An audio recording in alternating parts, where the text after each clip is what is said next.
ఎన్నికలను సమర్థవంతంగా నిర్వహించడానికి గాను భారత ఎన్నికల సంఘం ఒక కీలక నిర్ణయం తీసుకున్నట్లుగా తెలుస్తుంది. దీనికి సంబంధించి ఎలక్షన్ కమిషన్ ఆఫ్ ఇండియా ప్రకటించినటువంటి అంశాలు ఒకసారి పరిశీలించినట్లయితే సాధారణంగా ఎక్కువగా ఇబ్బందులు వచ్చేది ఎక్కడంటే ఓటర్ల దగ్గర. ప్రతి పార్టీ కూడా వాళ్ళ దొంగ ఓట్లు ఉన్నాయి, వీళ్ళ దొంగ ఓట్లు ఉన్నాయి అని చెప్తూ ఉంటారు. జనరల్గా ఈ దొంగ ఓట్లు ఎక్కడి నుంచి వస్తాయి అంటే ఎప్పటి నుంచో ఉన్నటువంటి విధానాన్నే మనం ఇంకా ఫాలో అవటం వల్ల. అంటే ఏంటంటే నేను సింపుల్గా మీకు అర్థమయ్యేలా చెప్తా. ఒక ఊరిలో ఒక 100 మంది ఉన్నారు. దురదృష్టవశాత్తు ఆ ఊరిలో ఒక 10 మంది మరణించారు. అంటే ఇంకా 90 మంది ఉన్నారు. వీళ్ళు మరణించారు అనేది ఎలక్షన్ కమిషన్ ఆఫ్ ఇండియాకి ఎలా తెలుస్తుంది? వీళ్ళు మరణించిన తర్వాత ఎన్నికలు వస్తున్నాయి, వీళ్ళ ఓట్లు తీసేయాలి కదా.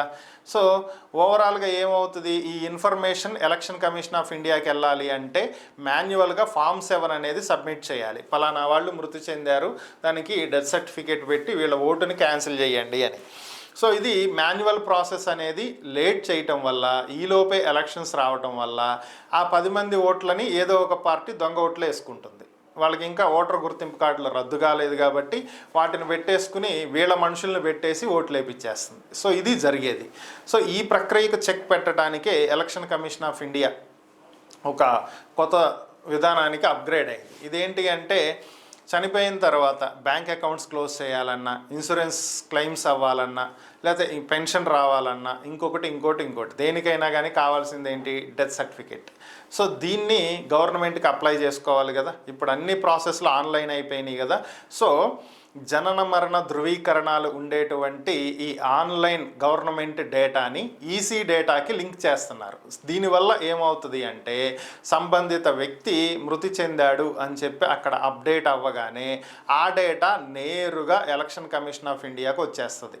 సో ఆ డేటాను తీసుకుని బిఎల్ఓస్కి ఎలక్షన్ కమిషన్ ఆఫ్ ఇండియా పంపిస్తుంది. సో పలానా వ్యక్తి మీ ఏరియాలో మృతి చెందాడని మాకు ఇన్ఫర్మేషన్ వచ్చింది, ఇది నిజమా కాదా గ్రౌండ్ లెవెల్లో మీరు ఎంక్వైరీ చేసుకుని ఆ ఓటుని రద్దు చేయండి అంటే మాన్యువల్గా వీళ్ళు ఫామ్ 7 ఇచ్చేదాకా ఈసీ వెయిట్ చేయాల్సిన పని లేదు.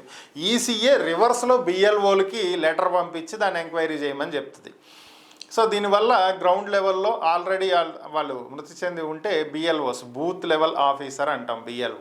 సో వీళ్ళు అవును నిజమే అని చెప్పి ఓ సంతకం పెట్టి పంపించేస్తే వాళ్ళ ఓటు క్యాన్సిల్ అయిపోయింది. ఇది పారదర్శకంగా దొంగ ఓట్లు పడకుండా ఉండటానికి ఒక ప్రక్రియ. రెండోది ఏంటంటే తమ పోలింగ్ కేంద్రాన్ని ఈజీగా ఐడెంటిఫై చేయడం కోసం ఓటర్లకు ఇచ్చేటువంటి స్లిప్స్లో ప్రింటింగ్లో చేంజెస్ చేయబోతుంది.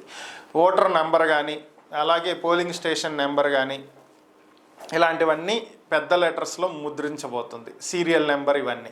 దీనివల్ల ఆటోమేటిక్గా అక్కడ ఉన్నటువంటి ఎలక్షన్ ఆఫీసర్ ఐడెంటిఫై చేయగలగటం, ఆ లిస్ట్లో ఎక్కడుంది వాళ్ళ పేరు అనేది ఈజీగా తెలుసుకోగలుగుతాడు. దీంతో పాటుగా బిఎల్ఓస్కి గుర్తింపు కార్డులు ఇవ్వబోతుంది, ఫోటోతో కూడినటువంటి గుర్తింపు కార్డులు. దీనివల్ల వాళ్ళు నేరుగా ప్రజల దగ్గరికి వెళ్ళి మీ ఇంట్లో ఓటర్లు ఎంతమంది ఉన్నారు, ఏంటి డీటెయిల్స్ అడిగేటప్పుడు ప్రస్తుతం అంతా కూడా దోపిడీ రాజ్యం అయిపోయింది కదా, దొంగల రాజ్యం అయిపోయింది, సైబర్ నేరాలు ఎక్కువ జరుగుతున్నాయి, ఓటీపీలు చెప్పండి అని డబ్బులు దొబ్బేస్తున్నారు, అది ఉందా ఇది ఉందా అని ఇంట్లో అంతా లిస్ట్ రాసుకుని వీళ్ళు ఉన్నోళ్ళ పేదోళ్ళ అనేది అంచనా వేసుకుని సాయంత్రానికి వచ్చి రెక్కి నిర్వహించి మొత్తం దోసుకెళ్తున్నారు.